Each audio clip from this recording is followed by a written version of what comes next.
Welcome to the NASIG 2020 session, Access to Supplemental Journal Article Materials, presented by Suzanne Fricke from Washington State University and Electra Enslow from Washington State University. Please refer to the SCED for a complete biography of the speakers. Please also participate in our online forum, which can be located at the NASIG website, with questions or comments about this session. These links are provided below this video. NASIG Codes of Conduct applies to all discussions on this forum. Please tweet about this session using hashtag NASIG2020. You could advance slide, please. We would like to thank the NASIG sponsors for helping us make our online conference freely available. Now on to the presentation. Hello from Spokane, Washington, also known as the Lilac City. Welcome to our presentation on supplemental journal article materials. We're really pleased that you're here with us. Suzanne Fricke is the Animal Health Librarian at Washington State University, the Pullman campus, and the lead researcher on this paper. I'm Electra Enslow, also from WSU at the Spokane campus, and I am head of library research and instruction. We would like to thank our co-author, WSU Access Services Manager, Sue Shipman, who helped significantly in identifying patron needs and developing and distributing this survey. Today, we will look at what we mean by supplemental journal article materials, the motivations for the study, and current literature and best practices. Today, we will be using the terms supplemental journal article materials, supplemental materials, supplemental information, and SJAMs synonymously. We will talk about our methodology for the study and what we found in terms of both quantitative and qualitative data. And finally, we will end with some recommendations for stakeholders. We wish that you were here with us in beautiful Spokane, Washington, where this conference was scheduled to be held. And in that spirit, we have included some photos of downtown Spokane, and we hope that all of you will have the opportunity to visit our city in the future.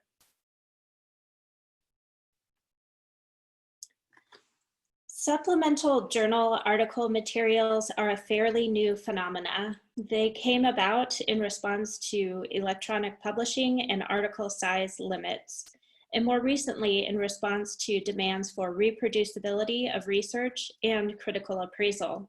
These are not journal supplements, which contain complete articles. We are talking about any material found outside the article. Most of us think of data when we think of supplemental material, but as you can see from this list, it really is a broad term that includes much more than data. And as you can see, they include items like data visualizations, dynamic models, media files, methods, etc. And that was who we are and a definition of what we're looking at today. And now we will talk about our motivations for this study. Our motivations for this study were many. It's a public service concern for our library. When we meet with researchers, this is often one of the first things that comes up in relation to library service, that when they request articles through interlibrary loan, they do not receive supplemental materials. While supplemental material problems are not limited to interlibrary loan, they often present to libraries in that context.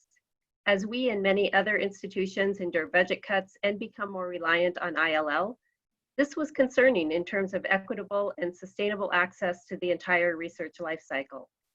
We also belong to library listservs where requests for supplemental materials are frequent. And finally, requests surface in online reference services that we monitor. Patrons might say that links are broken. They cannot find supplemental materials because journals all organize them differently.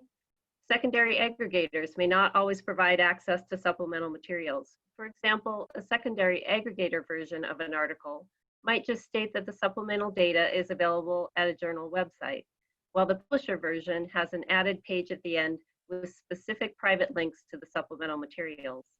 And new browser extensions for direct access to PDFs do not provide hot links or DOIs for supplemental materials. In many cases, our researchers have told us that they turn to their colleagues at other institutions when they cannot access these materials, and they rarely contact us at the library. The National Information Standards Organization and the National Federation of Advanced Information Services published recommended practices for supplemental materials in 2013. The main audience for this is publishers, although it does state all of the parties engaged. It includes recommendations that publishers should provide guidelines for authors on what they accept, should review supplemental materials at the same level of the article and provide a persistent identifier. It also asks for consistent naming conventions and metadata. And finally, it designates two types of supplemental materials: integral, that are essential for understanding, and additional, that expand understanding but are not essential. Previous studies have mainly looked at the disciplinary practices in publishing of supplemental materials and surveyed authors and reviewers. Journals lack consistent policies for authors on supplemental materials. Some request one file, others separate files. Some want them tied to elements of the article, and others will not accept supplemental materials or direct authors to deposit in specific repositories. There is concern that supplemental materials are not adequately reviewed. One publication notes that current best practices do not go far enough to stipulate the organization and file types for supplemental materials. Several studies note that most authors share them as PDF or Word documents, despite a growing need for machine-readable data. No studies that we could find have surveyed libraries about their experience with supplemental materials. Despite the publication of NISO best practices, problems with supplemental materials continue. We were seeing examples published since the best practices were published. Thus, with the aim of understanding the knowledge of and implementation of best practices, we surveyed librarians and library staff members on their experience with supplemental materials and provide recommendations for all stakeholders involved in the supplemental materials lifecycle. Questions about supplemental materials were presented to librarians and library staff members in a variety of positions. We purposely sought to cast a wide net of respondents to include perspectives of both those employees involved in setting institutional policy and those who work within policy set by others. We also sought to include both those that work with interlibrary loan and those that might encounter supplemental material questions in other contexts.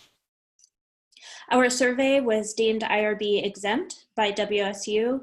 In our Qualtrics survey, we asked demographic questions about library type and size and amount and frequency of experience with interlibrary loan and supplemental material. We distributed this survey last July to 11 library listservs, targeting academic, special, and medical librarians and library staff working in access services and interlibrary loan. We realize that there are large overlaps between these listservs. However, if we take the total number of subscribers, we had a 1% response rate. 211 opened the survey, 191 lived in the US as required by our IRB, 180 moved past that question, and 120 answered at least one question specifically about supplemental materials. Of the 180, over half were from academic libraries, none were from public libraries, 29% were from hospital libraries, and 9% were from government, research, and organizational libraries. Library size in terms of patrons served ranged from 50 to 200,000.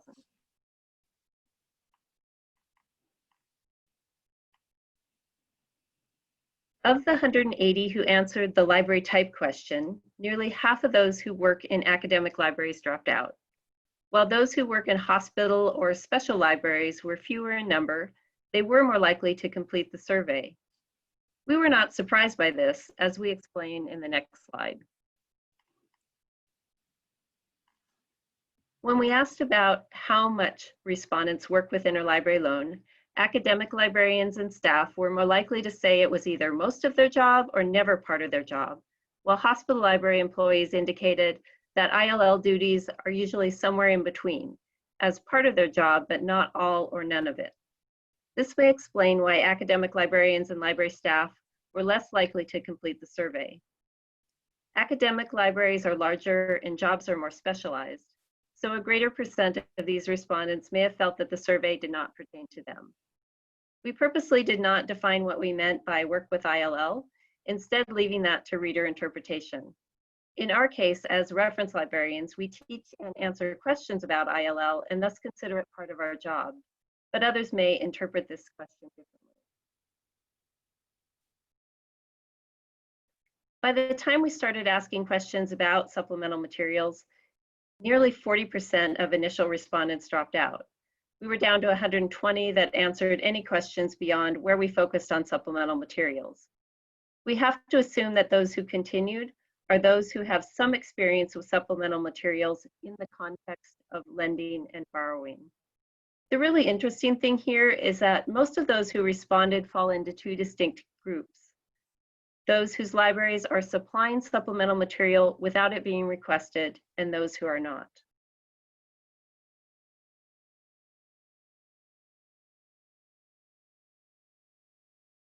As expected, most respondents think that patrons are not aware of the presence of supplemental materials until they start reading an article. Librarians and library staff who are filling ILL requests may not be aware of database and journal displays that indicate the presence of supplemental materials in the same way that researchers are. And also realize that some of these displays have become more prominent since we distributed this survey last summer. We wondered if requests for supplemental materials only went to those library employees who work with ILL, and that appears not to be the case.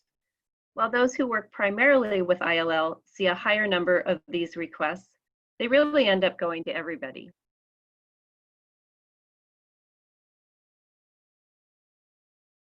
We wondered if those who work more with ILL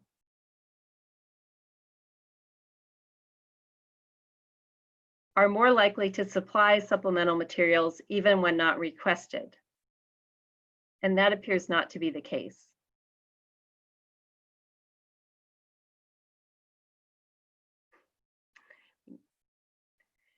And finally, we wondered if librarians and library staff who feel that patrons assume we will provide supplemental materials without it being requested are actually providing supplemental materials when it is not requested. And that is not the case either. As you can see, there were still 22 who felt that patrons assume it will be provided that are not providing it. And there are a smaller number who feel that patrons do not assume it will be provided and are providing it anyway. We did not explore this further, though we suspect that these results are influenced by varying library policies on the provision of supplemental materials and the broad depth of library employees that we surveyed, both those who set policy and those who create policy. It is apparent, though, that librarians and library staff members are aware that this is a patron need that as a whole we are not fulfilling.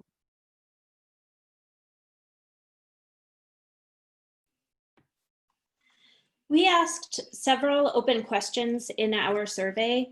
Respondents were very generous and thoughtful with their answers, and as you can imagine, had a great deal to say about supplemental materials.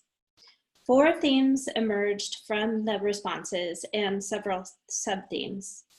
Now we'll go over those themes. The first theme that emerged spoke to why supplemental materials were an issue. Things like multiple file types.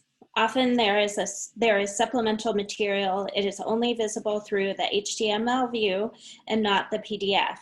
This presents a problem as the lender attaches PDF files, not HTML.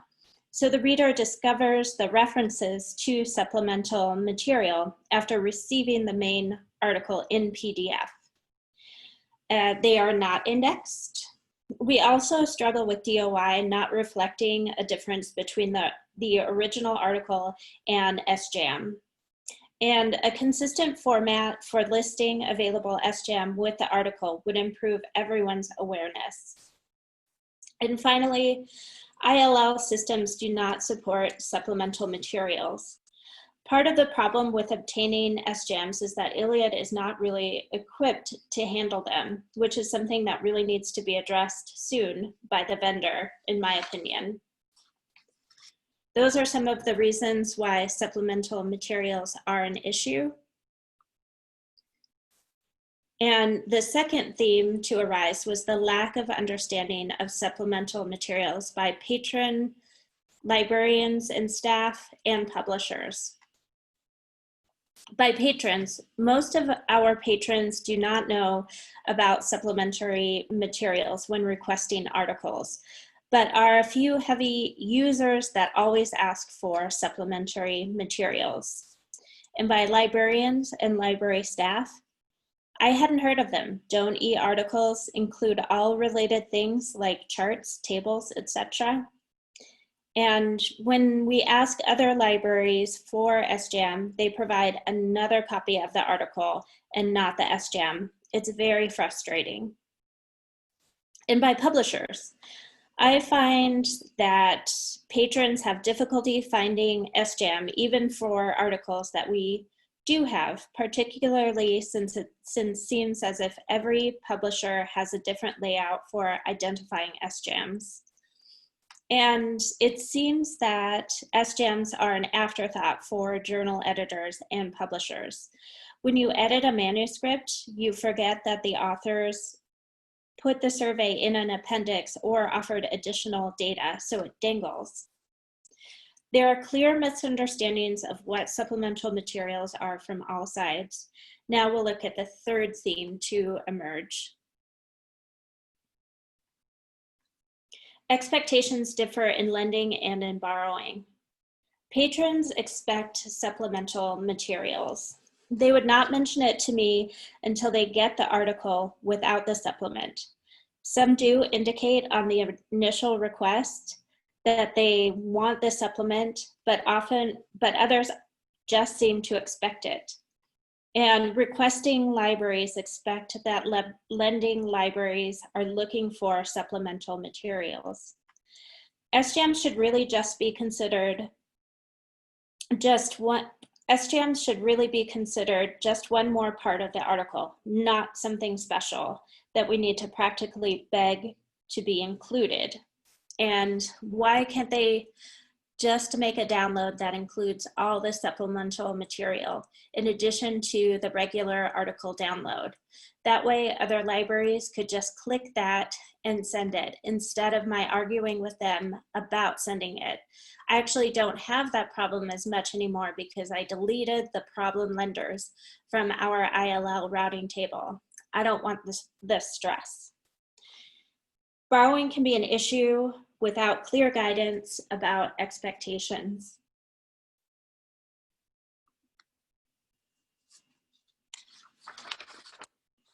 The final theme to emerge was the number of barriers to routinely accessing supplemental materials. Time consuming and cumbersome. That's why we stopped supplying unless specifically asked for. Publishers really need to make the content more obvious. We can't skim every article to see if they mention supplemental material. And it's considered something special. It depends on how serious they are about the article. And then difficulty. It's a pain in the neck to download all of those supplementary files in various formats. Often there are quite a number of files. So supplemental materials are definitely an issue. There is a lack of understanding with them and expectations and several barriers. So while we have found several issues with supplementary materials, we do have recommendations.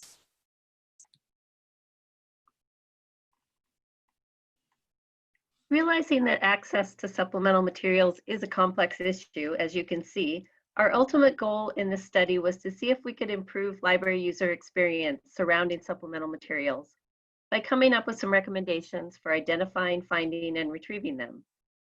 Since there are many stakeholders involved, this really requires the collaborative effort of multiple groups.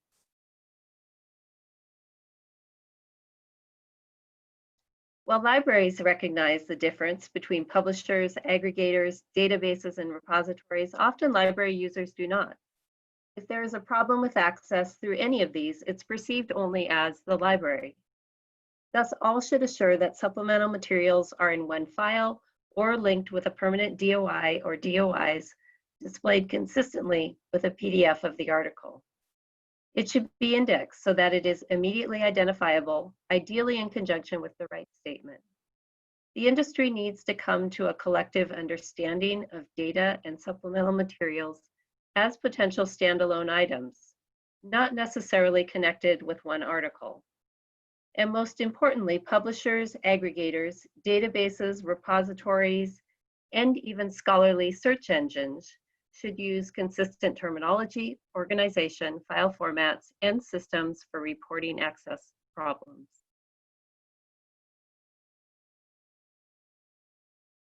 Library ILL systems should have a way to communicate with the patron that the library checked for supplemental materials and a way to designate if it was unavailable.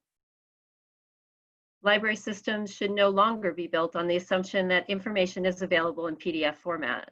Information is increasingly becoming interactive and machine readable. Library systems that are unable to handle or link to other formats are likely destined to become obsolete.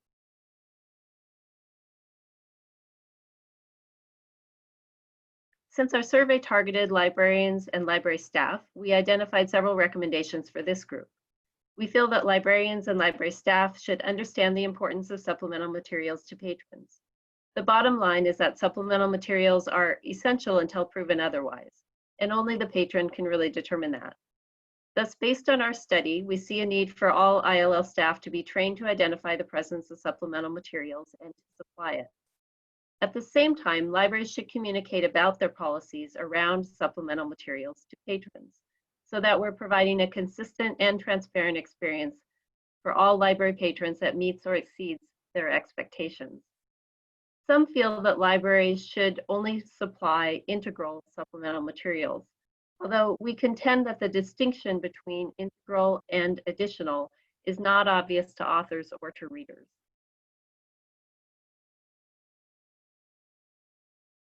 Since many libraries are still putting the onus on the patron to request supplemental materials, liaison librarians should be training patrons to identify supplemental materials in databases and to request it.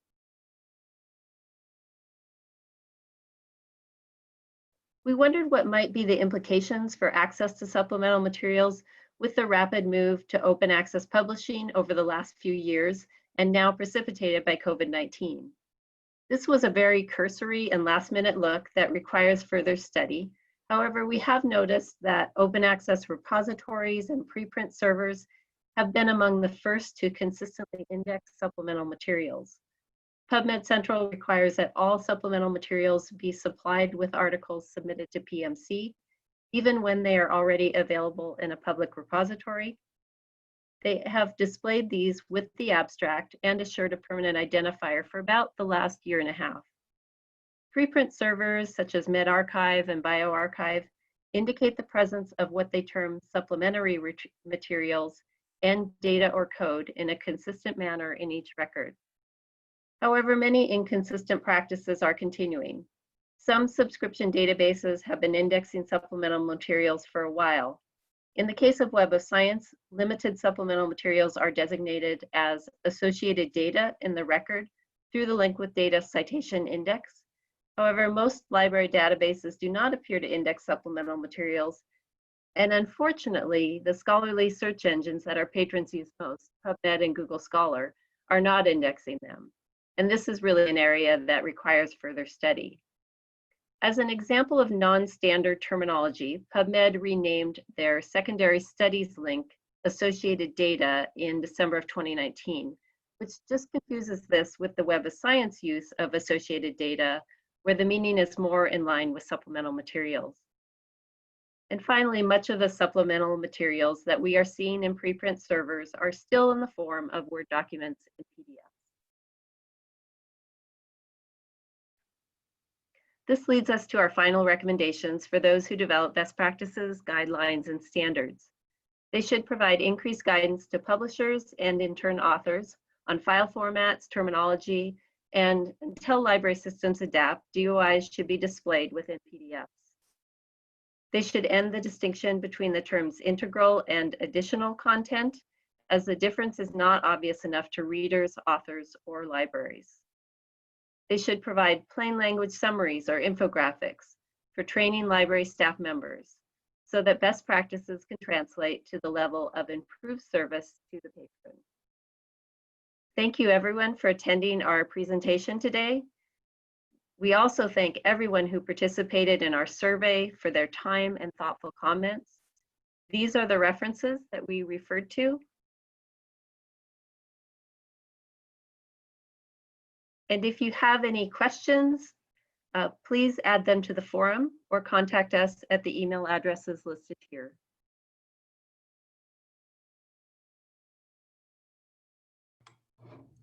Thank you for attending this NASIG 2020 session. The speakers will be monitoring the NASIG forum through June 2020. The links to the forum, SCED, and our code of conduct are below this video. Please tweet about this session using the hashtag NASIG 2020. Thank you.